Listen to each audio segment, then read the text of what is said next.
Écoutez-moi bien, le temps presse. Donnez tout ce que vous avez maintenant. Pas d'excuses. Imaginez un homme capable de lire en vous comme dans un livre ouvert. Un homme qui, d'un simple regard, prétend guérir vos blessures les plus profondes. Mathieu Vasseur, alias Coach Matt, est devenu le visage du bonheur en France. Aujourd'hui, on plonge dans l'analyse psychologique du film Gourou de Yann Gozlan. Il s'appelle Mathieu Vasseur, mais tout le monde l'appelle Coach Matt. Dans une France où la politique ne répond plus, où la religion s'est effacée, il est devenu quelque chose de nouveau, une idole. On découvre Matt dans son élément naturel. Une salle comble, des milliers d'adeptes en transe, des lumières électrisantes. Matt est au sommet, il est le maître du jeu, mais la lumière des projecteurs finit toujours par brûler. Derrière l'image de perfection, l'empire de Matt commence à se fissurer. Dans l'ombre de sa villa ultra-moderne, chaque geste est calculé, chaque silence est lourd. Adèle, sa compagne, ne reconnaît plus l'homme qu'elle aime. Elle voit les masques tomber. La police s'intéresse de trop près à ses méthodes. Et les médias, autrefois complices, attendent désormais sa chute avec impatience. La tension monte d'un cran. Matt est confronté à ses propres démons. On le voit s'isoler, s'enfermer dans des rituels extrêmes, pour garder le contrôle. Tandis que son frère Christophe devient une présence de plus en plus gênante, qui lui rappelle ses origines modestes et ses mensonges. Pour maintenir l'illusion, Matt doit s'infliger une discipline de fer, des bains de glace pour anesthésier ses peurs, des rituels millimétrés pour ne jamais faiblir. Le succès a un prix, et pour Matt, c'est la paranoïa. L'argent coule à flot, mais l'air devient irrespirable. La brigade financière fouille ses comptes, les témoignages d'anciennes victimes s'accumulent. Et dans les couloirs de son empire, le silence est devenu suspect. Il ne dort plus. Il voit des micros partout, des traîtres dans chaque sourire. Matt a bâti un château de cartes sur un volcan. Et il voit la terre trembler sous ses pieds. Le prédateur est devenu la proie. Le direct ne pardonne pas. Ce soir, Matt joue sa survie sur un plateau de verre, sous l'œil cynique des caméras. Il pensait maîtriser le récit, mais les questions cinglent comme des gifles. En coulisses, Adèle voit l'idole vaciller sur les moniteurs. Le sourire ultra brillant se fige, la sueur trahit l'angoisse. Devant la France entière, le coach n'est plus qu'un homme traqué, laissant place au vertige de la chute. Le spectacle est terminé.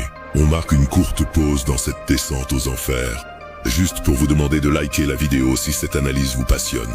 C'est le meilleur moyen de soutenir le développement de la chaîne.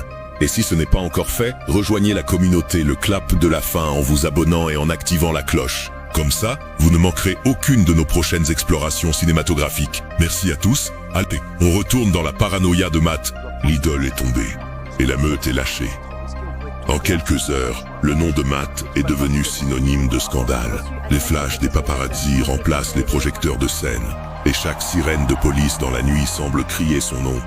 Il fuit l'éclat des écrans pour l'ombre des ruelles, mais le monde entier a désormais son visage en ligne de mire. L'étau se referme définitivement. Le silence est devenu son seul compagnon, et son pire ennemi. Dans cette cage de luxe, chaque reflet dans le miroir ressemble à une menace. Matt est maintenant totalement coupé du monde, retranché dans sa villa qui ressemble de plus en plus à un bunker de verre. La paranoïa atteint son paroxysme. Il ne fait plus confiance à personne, même pas à Adèle. On le voit errer dans ses couloirs de miroir, observant les caméras de surveillance, obsédé par l'idée qu'on cherche à s'introduire chez lui. Le silence de la maison est plus assourdissant que les cris de la foule. Pour ne pas sombrer, il s'inflige le froid. Matt cherche dans la glace une vérité que les projecteurs lui ont volée. Mais l'eau gelée ne lave pas les mensonges, elle les fige. Chaque seconde sous la surface est un combat contre le vide qu'il aspire. Les images de gloire s'entrechoquent avec les fracas de sa chute. Le coach n'enseigne plus la réussite, il apprend l'agonie. Dans ce silence glacial, il n'y a plus de Matt, plus de gourou, juste un homme qui se noie dans sa propre légende. Les projecteurs se sont éteints, laissant place à une vérité nue et cruelle. Dans le silence de la villa, Matt et Adèle se font face pour la dernière fois. Il n'y a plus de discours, plus de promesses d'expansion, juste le poids des trahisons qui sature l'air. Elle cherche l'homme qu'elle a aimé. Il ne voit qu'un miroir de sa propre chute. Le rideau tombe sur un champ de ruines. L'ascension fut fulgurante, la chute est éternelle. Matt a voulu offrir au monde un miroir de ses propres désirs. Il n'y a trouvé que son propre néant. Le coach s'est effacé, le gourou s'est éteint, ne laissant derrière lui que le souvenir d'une illusion collective. On ne guérit pas de la soif de croire, on apprend juste à vivre avec le silence qui suit le vacarme. La lumière s'éteint, l'écho, lui, ne s'arrêtera jamais. La lumière s'éteint doucement sur la villa. Les images du passé s'attardent encore dans le verre. Il reste un regard immobile. Comme une empreinte, les flashs retentissent, puis s'éteignent. La légende se fracture. Dans le calme qui suit, il y a cette étrange sérénité, l'acceptation. Si cette plongée vous a plu, likez et abonnez-vous à Le Clap de la fin. Merci et à bientôt pour une nouvelle analyse.